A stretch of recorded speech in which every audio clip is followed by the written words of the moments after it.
नमस्कार, मैं अश्विनी कुमार। हमारी राजस्थान सरकार को आज के दौर में कितने कर्ज की जरूरत है? क्या हमारी सरकार के खजाने में पैसा नहीं है? और क्या सरकार कर्ज पर देने वाले ब्याज की जगह कोई और रास्ता निकाल सकती है? ये सवाल उस हालात में उठते हैं जब खुद मुख्यमंत्री मानती है कि राजस्थान के हर शख्स पर 42,000 रुपये का कर्जा है।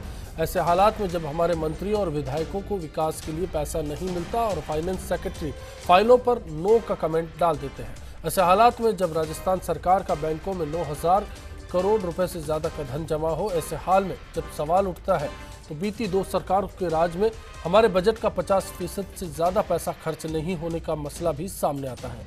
सवाल सरकार का भी है और सिस्टम का भी है। आज बिग फाइट लाइव में हमारी कोशिश रहेगी कि हम ये जान सकें सिस्टम और सरकार के बीच में आखिर कर्ज का शौक कहाँ बढ़ता जा रहा है।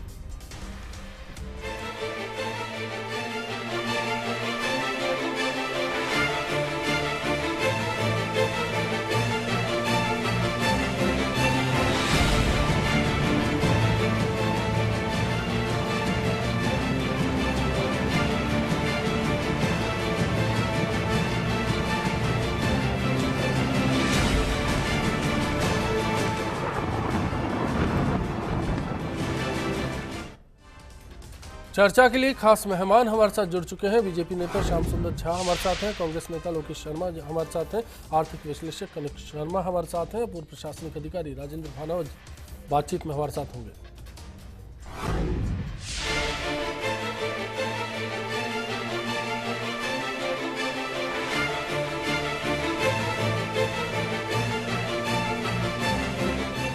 इस बार की विधानसभा में तेज तर्रार और तजुर्बेकार बीजेपी विधायक घनश्याम तिवाड़ी का रुख लगातार सुर्खियों में है।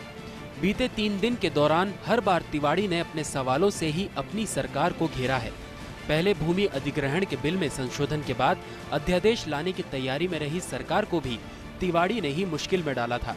पर इस बार तिवाड़ी ने जो सवाल किया वो हर किसी के लिए सवाल छोड़ गया। मसला सियासत के उस पहलू का है जिसे लेकर हर बार सत्ता संभालने के बाद राजनीतिक दल बीती सरकार को घेरा करते हैं। सवाल सरकारी खजाने का है। मसला विकास के नाम पर लिए जाने वाले अरबों रुपए के धन का है। मंगलवार को ही ऐसे मसले पर घनश्याम तिवाड़ी ने फिर सरकार पर सवाल दागा और पूछा कि सरकार के खजाने में कितना पैसा है। व्यवस्था के इस सवाल को जब सरकार तक पहुंचाया गया तो जवाब ना ही मिला। पर तिवाड़ी ने सरकार के जवाब के बिना ही सारी हकीकत सामने रख दी। मसला सरकार के कर्ज का था और तिवाड़ी का कहना है कि मंत्रियों को विकास के लिए पैसा नहीं मिल रहा है, जबकि सरकार के खाते के ही बैंकों में 9,000 करोड़ रुपए जमा है। मंत्रियों और विधायकों को बजट मांगने से पहले सोचना पड़ता है। सेक्रेटरी फाइल पर नो के मार्क कर देते हैं और सरकार रिजर्व बैंक में पैसा निवेश करके बैठी है।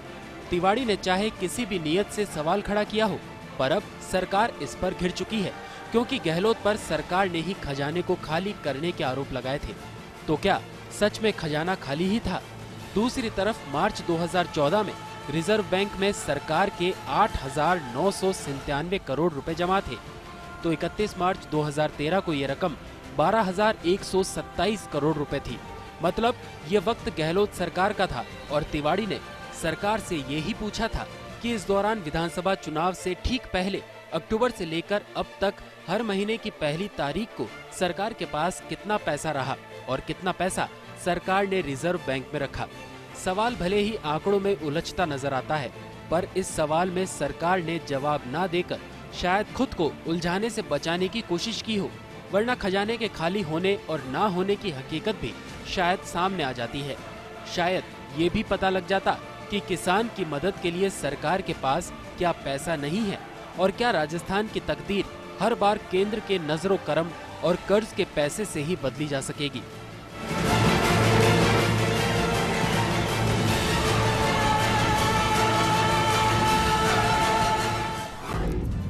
एक सवाल और भी है। 2008 में 82,000 करोड़ का कर्ज था राजस्थान पर जब गहलोत ने राज संभाला, और नवंबर 2013 की अगर बात की जाए 1,26,000 करोड़ का कर्ज राजस्थान के ऊपर था। इस फर्क को भी मद्देनजर रखेंगे बहस के दौरान।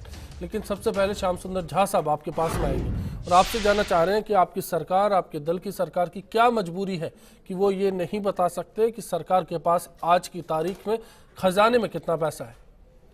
खजाने में कितना पैसा है वो जो घनश्याम तिवारी जी माननीय विधायक जो है भाजपा सरकार के, उन्होंने ही बताया कि 9,000 करोड़ रुपए है। उनकी मंशा है कि सदुपयोग हो सके, अधिक से अधिक विकास में पैसा लग सके।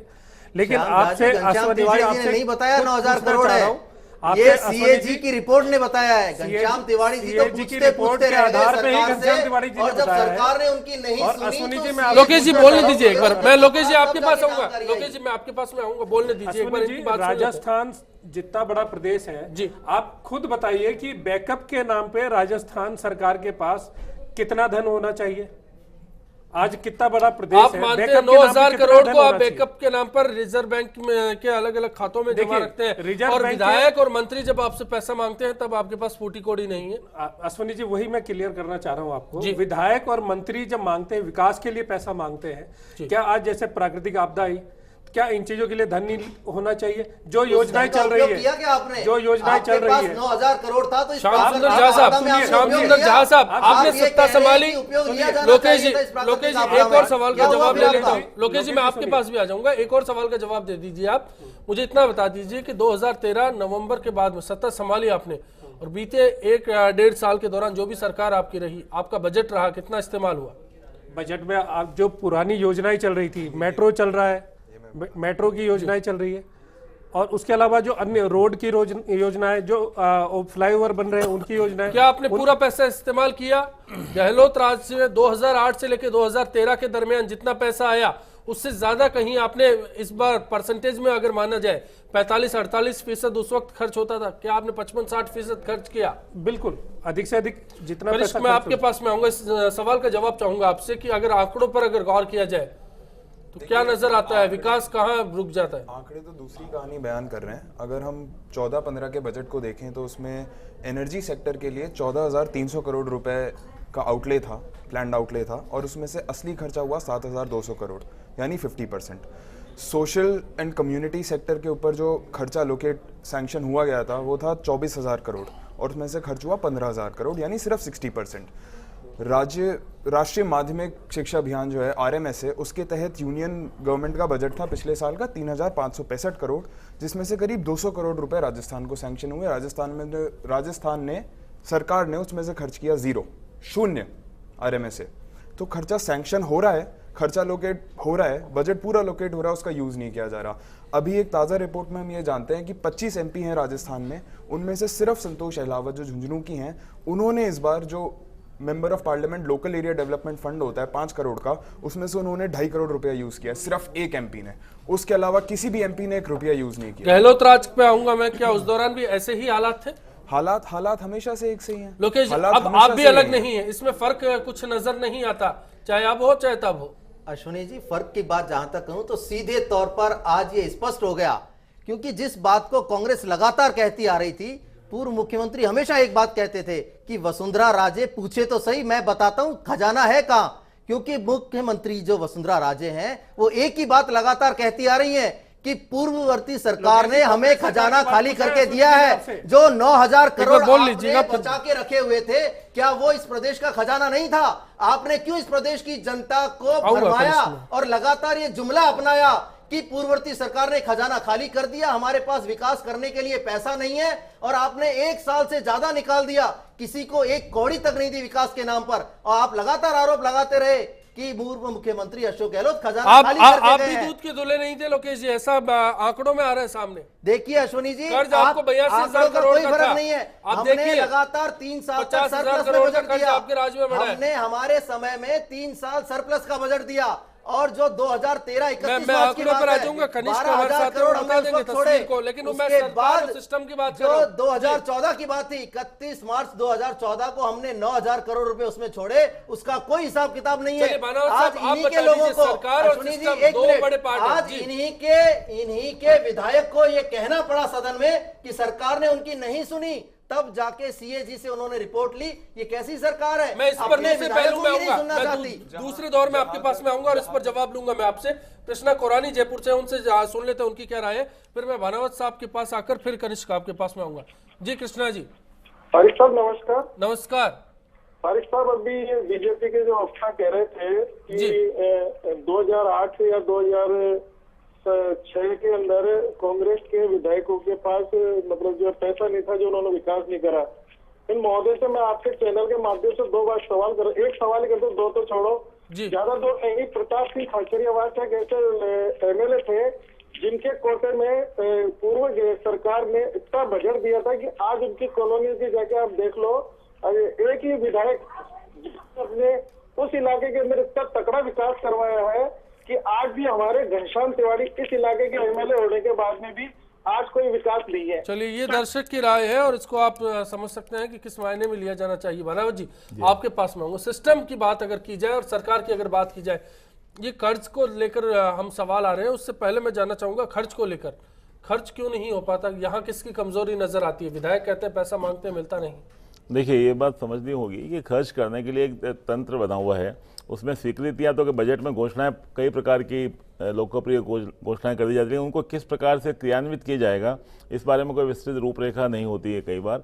और जो एक बजट के लिए सामान्य प्रक्रिया है, जितने भी लोग सरकार में काम कर चुके हैं उनका अनुभव यही है कि जो प्रावधान रखा जाता है उस प्रावधान को व्यय करने के लिए वित्तीय और प्रशासनिक स्वीकृतियां कई बार होते होते वर्ष के अंत तक हो जाता है और वित्तीय और प्रशासनिक स्वीकृतियां जारी नहीं होती। घनश्याम तिवारी ने सदन में एक सवाल किया, आप उस सिस्टम का पार्ट रहे हैं इसलिए आपसे जानना चाह रहे हैं। घनश्याम तिवारी का सवाल था कि 9,000 करोड़ के करीब बैंकों में जमा है, एफडी अगर कराई जाती है तो सरकारी पैसे की एफडी 14 दिन की हो सकती है या फिर इसकी मियाद थोड़ी बढ़कर 20-25 दिन तक जा सकती है। इस मियाद की अगर बात की जाए तो पैसा निकलकर सामने आता है फिर से वापस सरकारी खजाने में। अगर फाइनेंस सेक्रेटरी किसी विधायक या मंत्री को पैसा नहीं होने की बात कह के टाल देते हैं तो क्या मायना हो सकता है? नहीं, देखिए, अगर धन उपलब्ध है और जो प्राथमिकता की योजना है उसमें निश्चित रूप से खर्च किया जाना चाहिए, लेकिन यहाँ तक जो एक रिजर्व स्टॉक जो होता है आरबीआई में कई बार जो एक कुछ बैकअप जैसा आपने शब्द काम में लिया है वो होता है। और कर्जा लिया जाना कोई बहुत बुरी बात नहीं है, कर्जा लिया जाता है हर बार। जब भी एक फिस्कल डेफिसिट होगा, बजट बनाते हैं तो कई बार ये नहीं पता होता है कि बजट के लिए जितना प्रावधान होना चाहिए वो कहाँ से पैसा आएगा। जितना दिखाया जाता है उतना पैसा आएगा, उतना पैसा उपलब्ध नहीं होता, जिसको हम फिस्कल डेफिसिट जिसको कहते हैं। वो एक सीमा तय कर रखी है, कोई कानून बनाया गया कुछ वर्षों पहले, एफआरबीएम केंद्र का कानून है, एफआरबीएम केंद्र का कानून है, उसके तहत जो आपका जीडीपी है उसका 3% आप ले सकते हैं। तो फिर ऐसे हालात में 3% से ऊपर भी कई बार निकला है, ये भी हमें देखने को मिला है। बिजली कंपनियां तो हर बार इससे ऊपर चली जाती है। नहीं, लेकिन इसको 3% की सीमा में रखने के लिए कई बार जो आवश्यक खर्चे ज़रूरी होते हैं सरकार के काम के लिए वो भी कई बार स्वीकृतियां रोक के रख ली जाती हैं। और जब अगर एक बार रोक के रख ली जाती है तो आखिर में कहा जाता है कि आपका खर्च नहीं कर पाए इसलिए बजट बच गया। जो बजट बचाने का जो काम है ये कुछ इसी प्रकार से किया था, पहले आप स्वीकृतियां न दें और अंत में कहते हैं कि पैसे का उपयोग नहीं कर पाए। ओवरड्राफ्ट की समस्या भी आती है कहीं इस चक्कर में? नहीं, ओवरड्राफ्ट तो आजकल कई वर्षों से राजस्थान में नहीं है और जगह भी राज्यों में आज ये थोड़ी पुरानी बात हो चुकी है जब ओवरड्राफ्ट लेना पड़ता था। कर्जा जरूर लिया जाता है और फिस्कल डेफिसिट जो है उसको पूरा करने के लिए कर्जा लिया जा सकता है। और जो ये भी एक आजकल ये भी प्रावधान किया धीरे धीरे वित्तीय अनुशासन की दृष्टि से कि कुल एक्यूमुलेटेड जितना भी कर्जा है, जितना लगातार मिला के कुल कर्जा है वो जीएसडीपी का 25% से ये जटिलता के दोष हो सकते हैं। चलिए, जाकिर साहब बीकानेर से और राजेंद्र चौड़िया हमारे साथ अजमेर से हैं। जाकिर साहब, आपकी क्या राय है? सर, मेरी ये राय है कि पैसा सरकार के पास में बहुत है, ये सिर्फ एक बहाना है कि पिछली सरकार ने हमें बजट नहीं दिया, ये नहीं दिया, ये सब बहाना है। सर, हमारे माननीय नरेंद्र मोदी जी ने एक योजना चलाई थी, जन धन योजना, जिसके अंदर ग्रामीण और बेरोजगार लोगों ने खाते खुलाए थे कि भाई सरकार से कुछ आशा रखे। उसको करोड़ों रुपए के खाते खुले थे, आपको पता कितने करोड़ खाते खुले थे, कितने करोड़ों रुपए उसके अंदर जमा हुए थे। तो जनता करोड़ों रुपए इकट्ठा कर सकती है तो सरकार अपने सिस्टम से काम करे तो पैसा, मैं कह रहा हूँ ना, इतना पैसा हुआ खजाने में। सिस्टम की बात फिर से आती है और सिस्टम को ठीक से काम करना होगा। ढोलक बजाने वाली बात है कि पैसा है और पैसा नहीं है तो योजना कैसे चालू कर रही है? ये हकीकत जनता जानती है, पब्लिक सब जानती है। राजेंद्र जी, आप क्या कहना चाहेंगे? मैं अजमेर से राजेंद्र चौड़िया बोल रहा हूँ। हाँ जी, मैं कहना चाहता हूँ कि परिवर्तन के दौर में राजनीतिक व्यवस्था में भी परिवर्तन होता है। राजनीतिक व्यवस्था के अंतर्गत जो है ये कर्जा की जो विकास की प्रक्रिया चलती है, इसमें ये कर्जा बताते हैं और कर्जे से विकास होता है। बिरला जी ने भी यही कहा था कि मेरे पास जो है 1 रुपया नहीं है, 1 पैसा है, जनता का पैसा से मैं सारा विकास करता हूँ। और आज वो बिरला जो है माने हुए हैं वो। जी, शुक्रिया आपकी इस राय के लिए। चलिए ब्रेक पर जाते हैं, ब्रेक के बाद कनिष्क से वापस लौटेंगे क्योंकि आंकड़ों का जो हेरफेर है उसको समझने की कोशिश करेंगे। दरअसल फर्क कहां पर नजर आता है, नीयत में या नीति में? ब्रेक के उस पार। मंत्रियों के पास प्रॉपर वे में पैसा नहीं पहुंच रहा है तो राज्य में विकास के कार्य नहीं हो रहे हैं, और विकास के कार्य नहीं हो रहे तो आमजन को परेशानी हो रही है। जिस प्रकार से गरीबों को छोटी छोटी लुभावनी योजनाएं बताकर जिस प्रकार से उनको बरगलाया जा रहा है तो ये कतई स्वीकार्य नहीं है।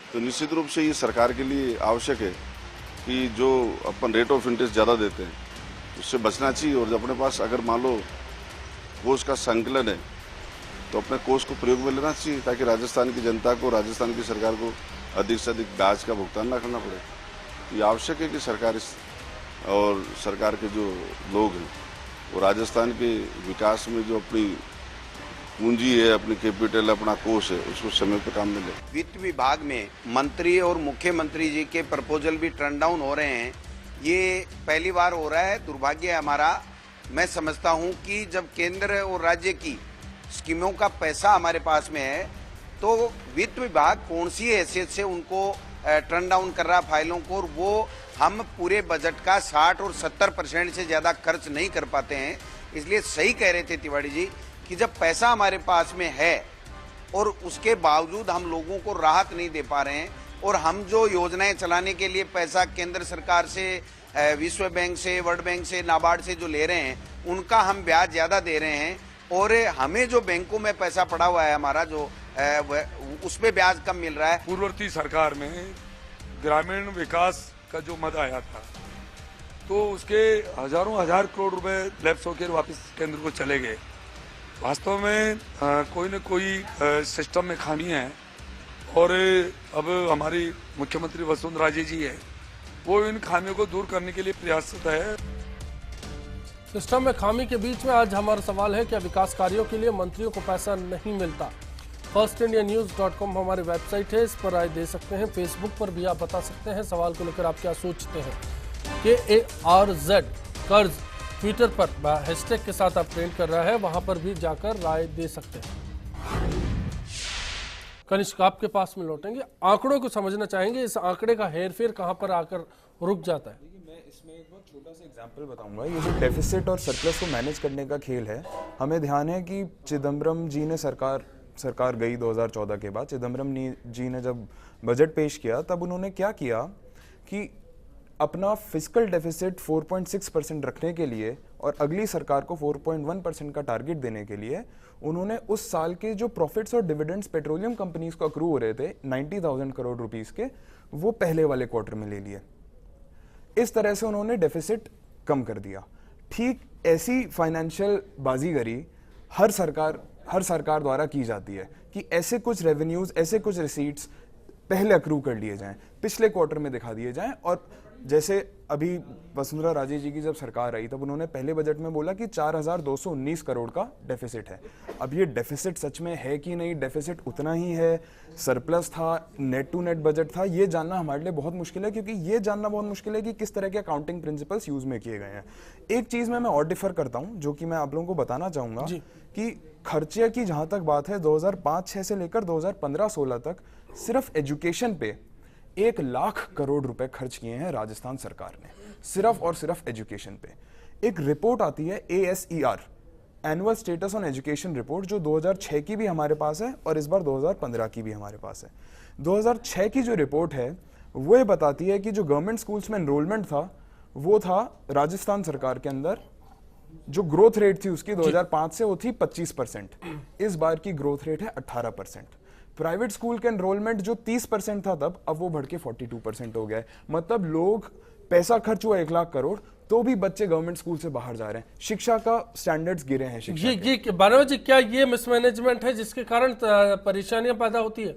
नहीं, ये तो ही देखिए, शिक्षा का स्तर, कनिष्क भी बता रहे हैं कि शिक्षा का स्तर पे किसी का ध्यान नहीं जा रहा है। प्राइवेटाइजेशन पर जोर है, उसके बावजूद सरकारी खर्च पर कोई लगाम नहीं। इससे एक चीज तो बिल्कुल स्पष्ट है कि प्रत्येक माता पिता, चाहे वो गरीब हो चाहे अमीर हो, अपने बच्चों को अच्छी शिक्षा देना चाह रहे हैं। और इतने केवल अगर इतने ज्यादा शिक्षकों के पद दूसरा पहलू सरकार का है, पैसे का है, जनता के पैसे का है ना। शिक्षक के बिना किस प्रकार की शिक्षा? अगर मान लीजिए आपने एक पैसा खर्च किया और जहां पर शिक्षक की उपलब्धि होनी चाहिए वहां शिक्षक नहीं है, जो शिक्षक हैं अगर नियमित रूप से पढ़ा नहीं जा रहे, क्वालिटी ऑफ एजुकेशन की बहुत समस्या है। हर जगह स्कूल विद्यालय खोलने से शिक्षा नहीं होती केवल। सर मैं इसमें आपसे थोड़ा सा डिफर करूंगा, क्योंकि यही रिपोर्ट ये भी बताती है कि कुछ राज्य महाराष्ट्र, केरला, तमिलनाडु और गुजरात, जहां पे प्यूपिल टू टीचर रेशो 1:30, 1:35 का है, वहीं राजस्थान में 1:20 का है। टीचर उनके पास कम है तो भी उनका एजुकेशन लेवल ज्यादा अच्छा है। हमारे पास टीचर उन राज्यों के कंपैरिजन में ज्यादा हैं और तो भी हम उतना अच्छा नहीं कर पा रहे हैं। टीचर्स को अपने मैं ये बात कर रहा हूं, टीचर्स का हम उपयोग कैसे कर रहे हैं वो बड़ी महत्वपूर्ण चीज है। अगर मान लीजिए कहीं पर अगर कहीं टीचर का रेशियो अगर 1:5 है और कहीं 1:100 है, तो जहाँ 1:100 है वहां तो पढ़ाई होगी नहीं निश्चित रूप से। तो अगर जो शिक्षक उपलब्ध है हमारे पास, उनका वितरण हमने क्या समान रूप से किया हुआ है, क्या शहरों के पास जो केंद्रीकरण होने की जो प्रवृत्ति है शिक्षकों की अगर वह है, तो हम मेरे ख्याल से बनोज जी इसमें हम दूसरी दिशा में चले जाएंगे, क्योंकि सवाल खर्च का है और पैसे का है जो रिजर्व रखा जा रहा है, और उसके साथ में उन लंबित योजनाओं का है जिनको पैसा मिलता नहीं। बीकानेर से इंद्र ओझा जी और खालिद कुरैशी साहब हमारे साथ जुड़ गए हैं। इंद्र ओझा जी पहले आपके पास में आ रहे हैं, बताइए जी। नमस्कार। हाँ भाई साहब, मेरा एक निवेदन मैं लोकेश जी शर्मा से कहना चाहता हूँ कि ये जब भी मैं इनसे कोई क्वेश्चन करता हूँ तो मेरी बात का ये कभी जवाब नहीं देते।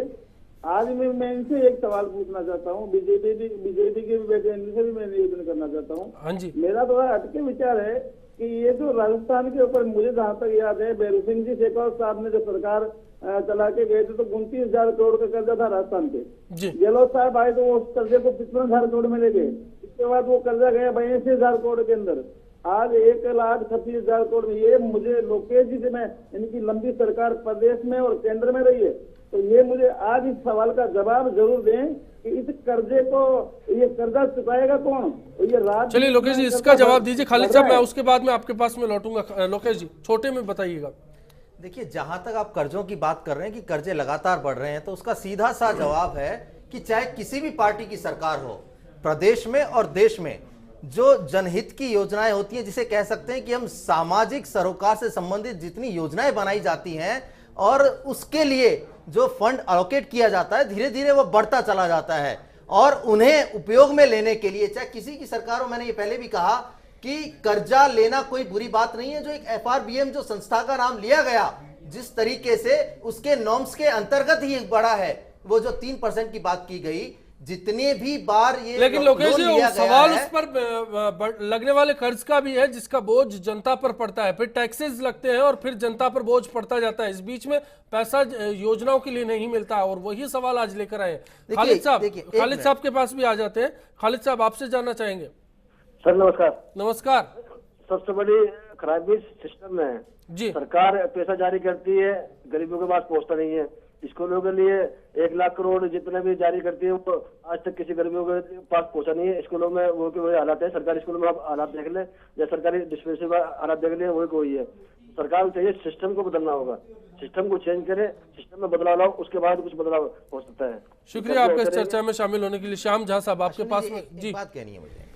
देखिए, आज की जो चर्चा है मुख्य रूप से बहुत स्पष्ट सी है कि किस तरीके से भारतीय जनता पार्टी की सरकार भारतीय जनता पार्टी और कांग्रेस दोनों बरगलाती है।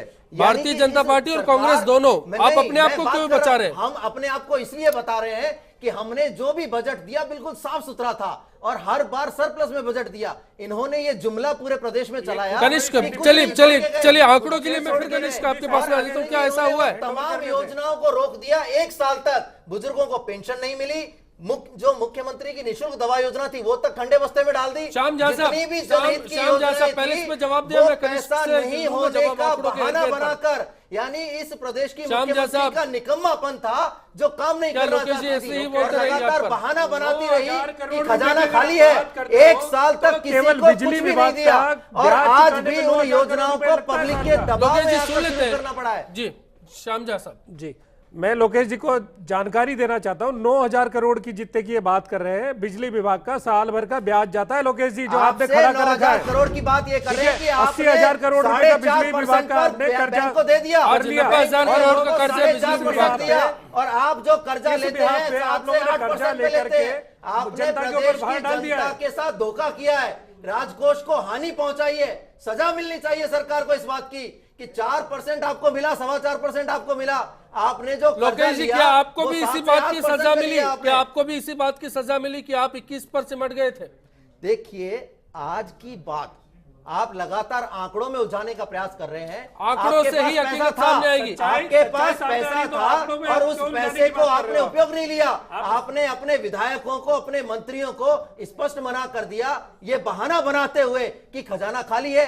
वास्तविकता तो आज सबके सामने आई है, पोल खुल गई आज भारतीय जनता पार्टी। 9,000 करोड़ आपके खाते में रखे थे, 9,000 करोड़ का आपने किया क्या? आज घनश्याम तिवाड़ी जी को पूछना पड़ा, क्यों पूछना पड़ा घनश्याम तिवाड़ी जी को कि ये 9,000 करोड़ का आपने क्यों नहीं उपयोग लिया? जनता का पैसा था, तमाम विकास योजनाएं आपने रोक दी। जो भी व्यक्ति आपके पास जाता, तमाम विकास योजनाओं की वजह से वो पैसा है, आपने मना कर दिया कि पैसा नहीं है। उसका जवाब कौन देगा?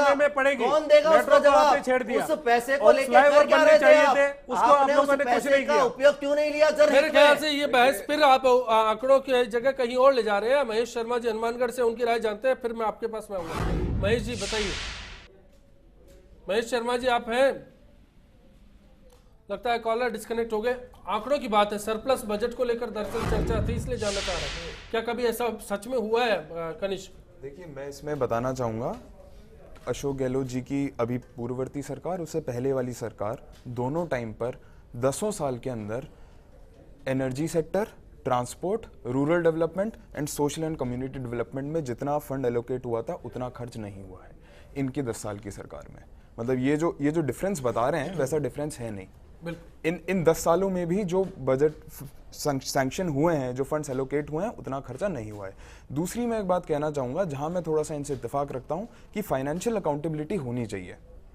फाइनेंशियल अकाउंटेबिलिटी की हम कभी बात नहीं करते हैं, और जहाँ पे जो आउटलेज हैं, जो प्रोविजंस हैं, अगर उतना खर्चा नहीं हो रहा है कि पॉलिटिकल विल की कमी की वजह से या एडमिनिस्ट्रेटिव हर्डल्स की वजह से अगर उतना खर्चा नहीं हो रहा है जिससे पब्लिक वेलफेयर लार्ज तौर पे अफेक्ट हो रहा हो, तो फाइनेंशियल अकाउंटेबिलिटी के तहत ये प्रशासनिक गड़बड़ी है क्या? जी लोकेश जी, मैं आऊंगा आपके पास में। बानव साहब, क्या ये प्रशासनिक गड़बड़ियों की बात है यहाँ पर? देखिए, इसमें पैसा खर्च करना, जो जिसको हम इनपुट कहते हैं, वो मान लीजिए, उसका कुछ खाली आंकड़ेबाजी करके कुछ टारगेट अचीव कर लेना, टारगेट ओरिएंटेड, वो एक अलग बात हो गई।